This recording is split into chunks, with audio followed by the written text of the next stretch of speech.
While most of my friends' families revolved around their parents, in our house, my grandmother was the one who really called the shots.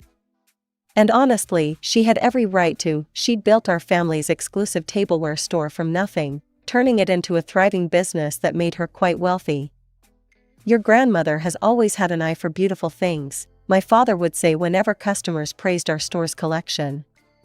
He and my mother ran the day-to-day operations now, but everyone knew who the real owner was. My grandmother had only stepped back to enjoy her retirement, not to give up control. My younger brother Tommy was being groomed as the heir apparent from the moment he could walk. "He needs to learn everything about the business," my mother would say, while practically ignoring my existence. It didn't seem to matter that I was getting straight A's, while Tommy could barely be bothered to crack open a book. "Who needs to be smart to run a store?" Tommy would say, sprawled on the couch playing video games instead of doing his homework. "I just need to know how to count money." Our parents would laugh at these comments like they were adorable, while I sat at the dining table working on my advanced math problems. But I had my secret weapon, Grandma. Every weekend, I'd go to her house, and we'd play what she called business games.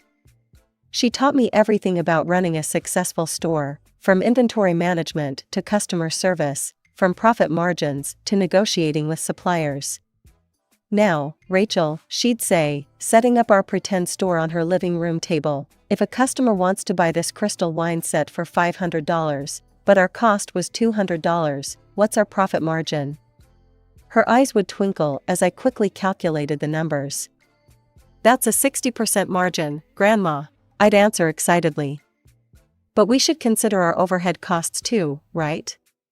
She'd beam at me, pulling another gift from her seemingly endless supply. "That's my girl.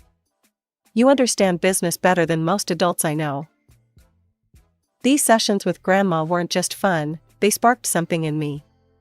While my parents were busy preparing Tommy to inherit the store, I was making my own plans. I decided I would go to college and study business properly. When I turned 14, my life changed dramatically. I still remember that evening as if it was yesterday. My parents called me into the living room after dinner, and my father's stern face told me this wasn't going to be a pleasant conversation. "Rachel," he said, looking at me with cold eyes, "your mother and I have been talking. It's time for you to stop being lazy and help out with the family business. Starting tomorrow, you'll work at the store after school." The next day, I started my new job at our family store. Every day after school, while my brother Tommy went home to play video games and mess around, I was mopping floors, dusting shelves, arranging expensive china, and doing whatever else needed to be done. I worked hard, determined to prove myself. Sometimes I'd stay late into the evening, making sure every crystal glass sparkled and every display was perfect.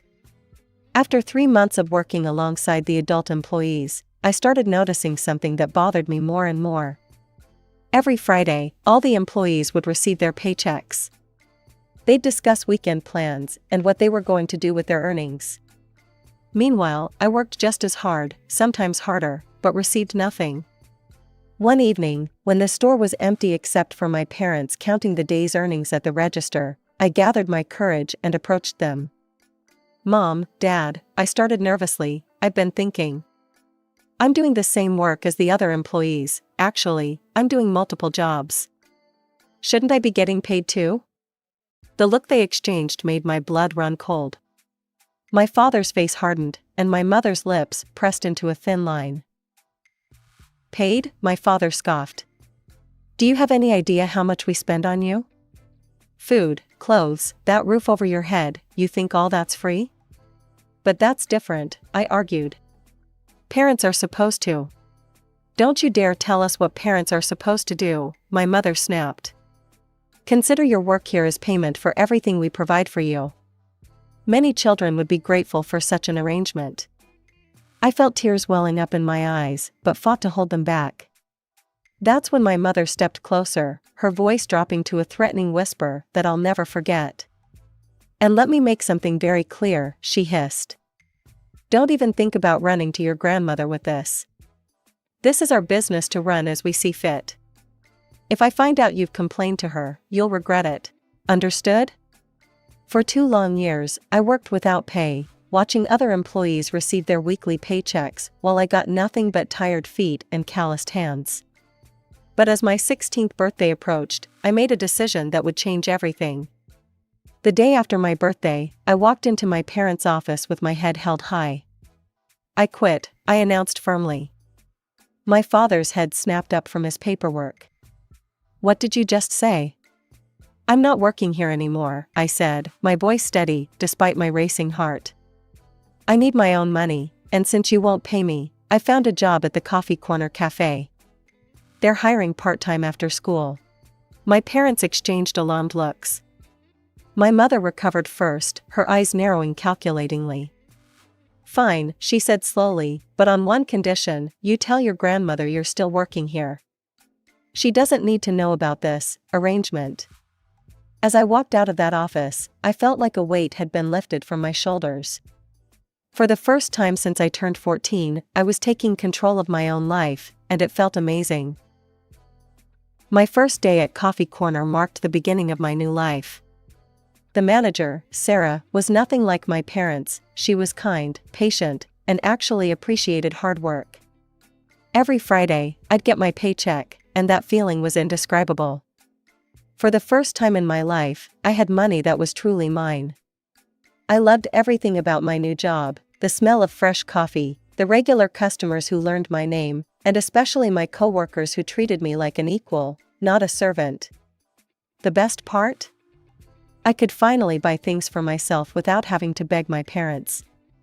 My first paycheck went toward a new phone, nothing fancy, but it was mine. The second one bought me some new clothes. But what I enjoyed most was being able to buy small gifts for Grandma. One week, it would be her favorite chocolates, another week, a beautiful scarf I spotted at the mall. "Oh, sweetheart, you shouldn't spend your store wages on me," she'd say, her eyes twinkling as she admired whatever small present I'd brought. Those moments were the hardest, lying to Grandma about still working at the store. She'd ask how things were going there, and I'd make up stories about rearranging displays or helping customers. "You have such a good eye for presentation," she'd beam proudly. "Just like I did at your age." The guilt would eat at me, but I kept reminding myself that this lie was protecting my newfound freedom. As senior year progressed, my grades stayed perfect. My teachers started talking about top universities: Harvard, Yale, Stanford. "With your academic record, Rachel, you could go anywhere," my guidance counselor said during one of our meetings. But I knew better. My parents wouldn't spend a dime on my education, they'd made that clear enough over the years. And while Grandma would probably help if I asked, I couldn't bring myself to do it. After years of being dependent on family, I wanted to stand on my own feet. So I focused my research on local options, and discovered that our city college had an excellent business program. Better yet, they offered full scholarships to top students. I spent weeks perfecting my application, and when the acceptance letter came with the scholarship offer, I felt like I'd won the lottery.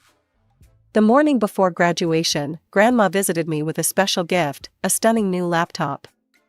"For my future businesswoman," she'd said with a warm smile, hugging me tight.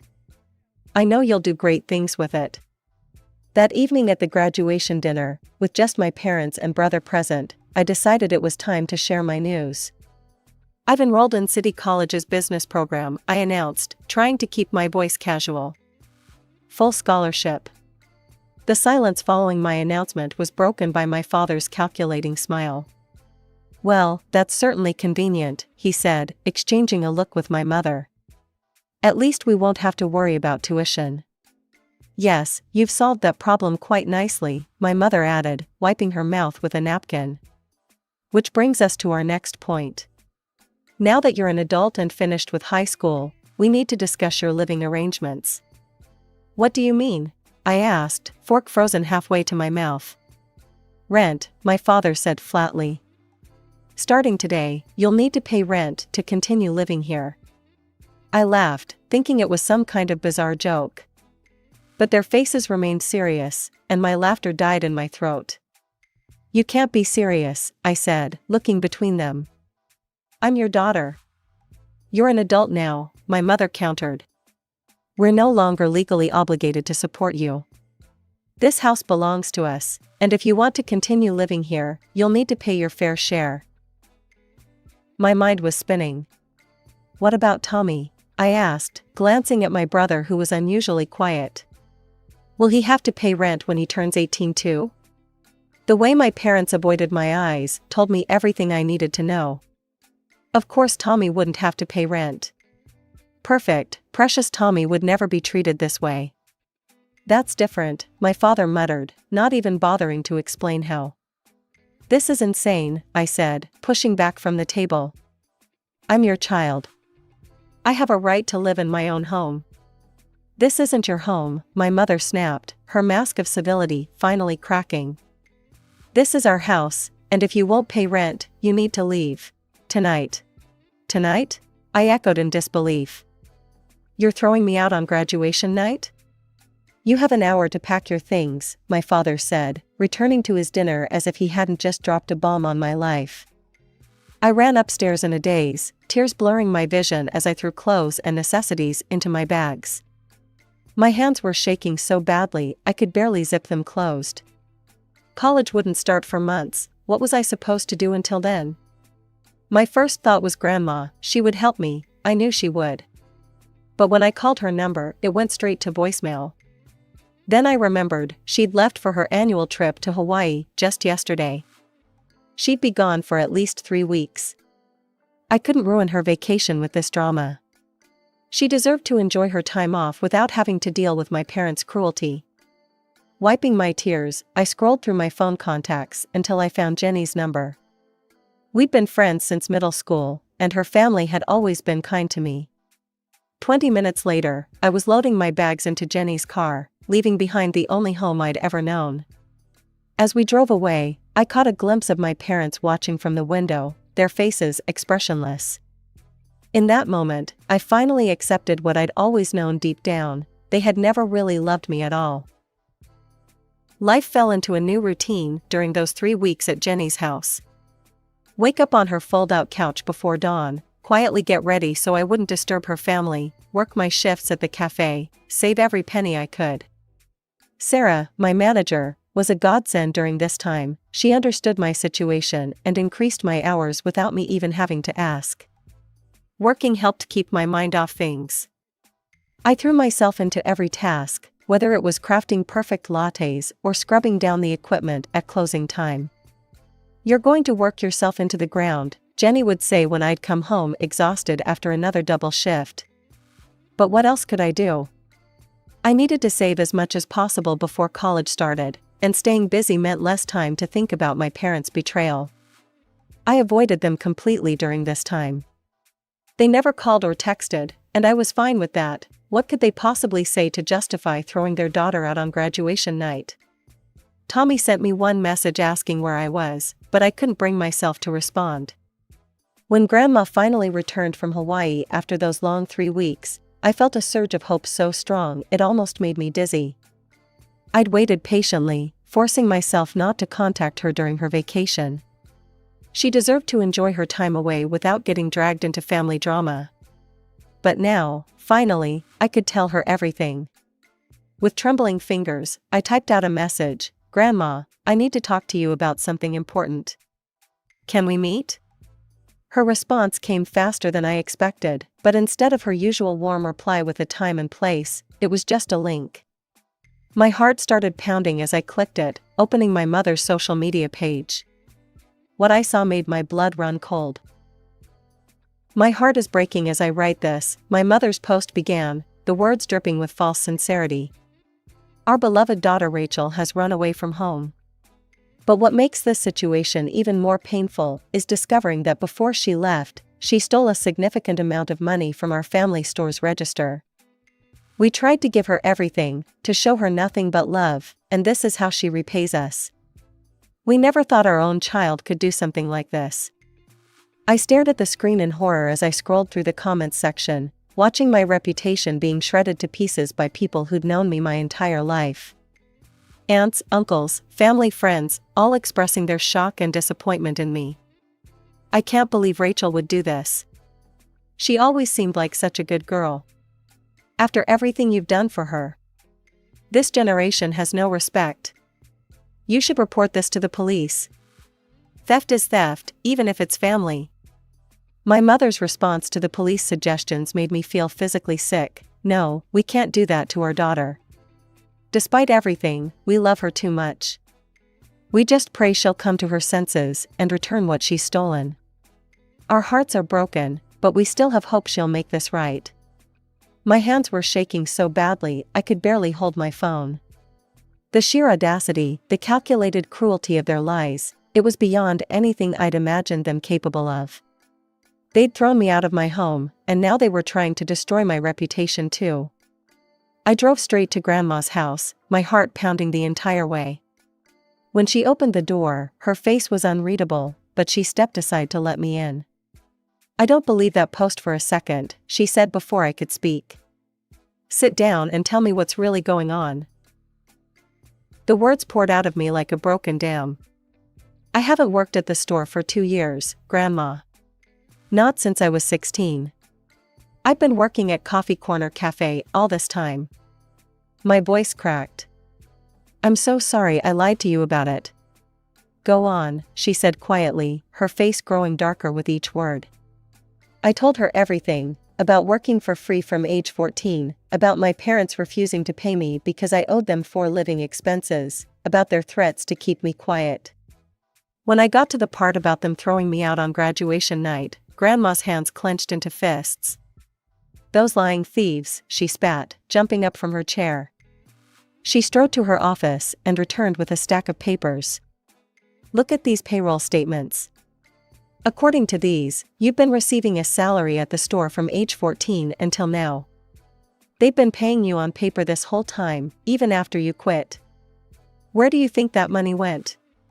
My head spun as I looked at the numbers. Thousands of dollars, all in my name, all going into some account I'd never seen. Grandma was already on the phone. "James, I need you at the store immediately. Full audit.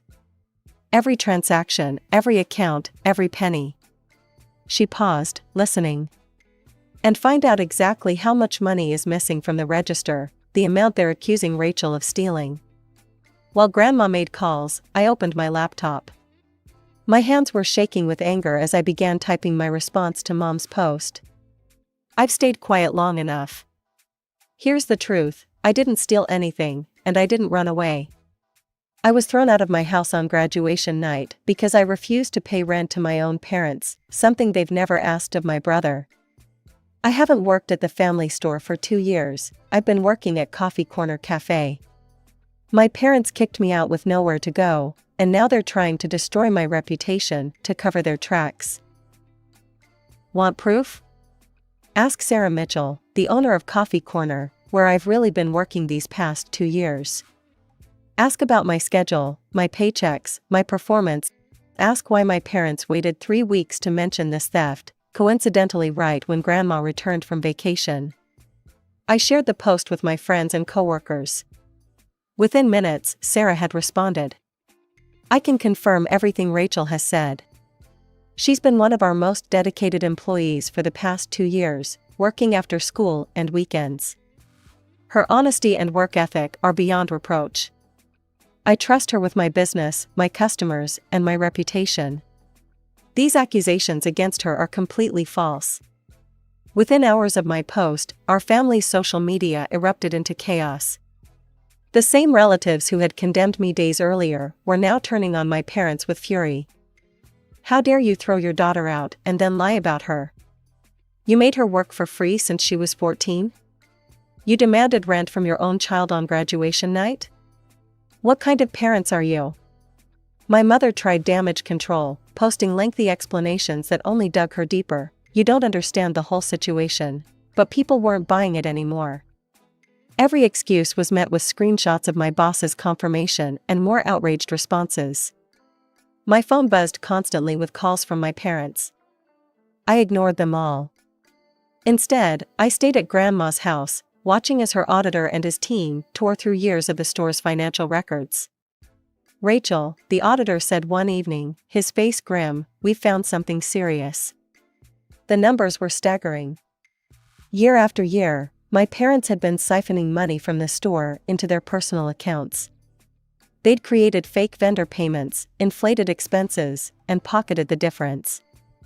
The salary they'd supposedly been paying me?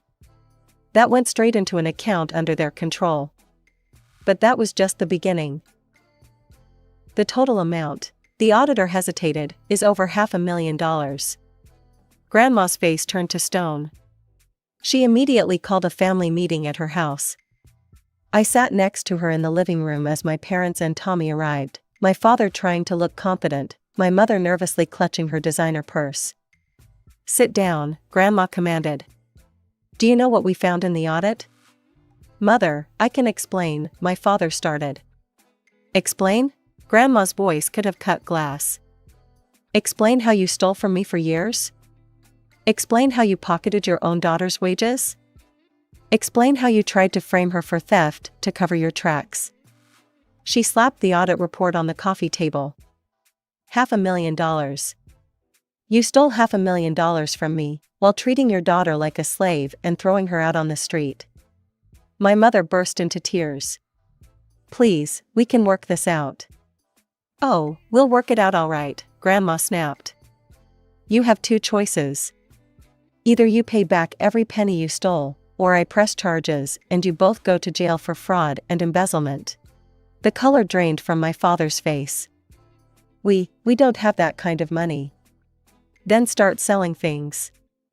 Your cars, your vacation home, everything. And you'll take out loans for the rest." In the end, their expensive cars were sold. Tommy's college fund was emptied. They had to take out massive loans to cover the rest. The beautiful house I'd been thrown out of was now mortgaged to the hilt. After the audit revelations, Grandma called an emergency staff meeting at the store and announced that my parents were no longer associated with this business in any capacity.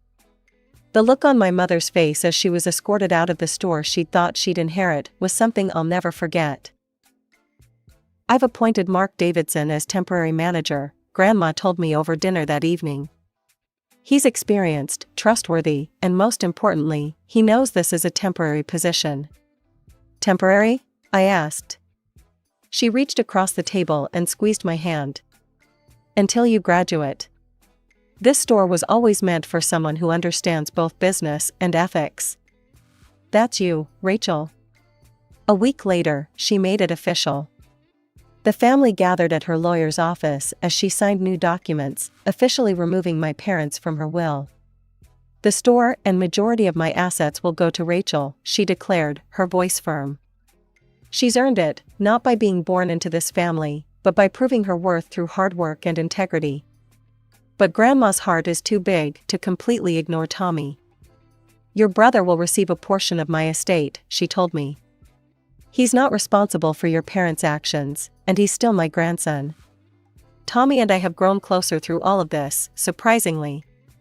Without our parents' toxic influence constantly pitting us against each other, we found our way to a real sibling relationship. He stops by my dorm room sometimes, and we talk about everything: his struggles to adjust to this new reality, his own college plans now that his fund is gone, his anger at our parents for their betrayal. "I'm sorry," he told me recently. "For all those years I was such an entitled brat while they treated you so badly. I didn't see it then, but I see it now." As for our parents, I haven't spoken to them since that day at Grandma's house. They still try to reach out occasionally: birthday cards, holiday messages, attempts at reconciliation. I send them all back unopened. Some bridges, once burned, can't be rebuilt. Grandma comes to visit me at college regularly, usually bringing coffee from Corner Cafe. She's become a regular there since learning my story. We sit in the campus courtyard, discussing my classes and planning the future of the store. She's teaching me everything she knows about the business, just like she did when I was little, but now with real stakes and real purpose. "You know what the most valuable thing in business is?" she asked me recently. "Integrity. Without it, no amount of success means anything. Your parents never understood that. But you do." Looking back at everything that's happened, I realize that while my parents' cruel treatment hurt me deeply, it also taught me invaluable lessons about who I want to be, and who I don't. Their actions showed me exactly what kind of business person I won't become. Next year, I'll graduate with my business degree. The store that was meant to be my brother's by birthright will become mine by merit.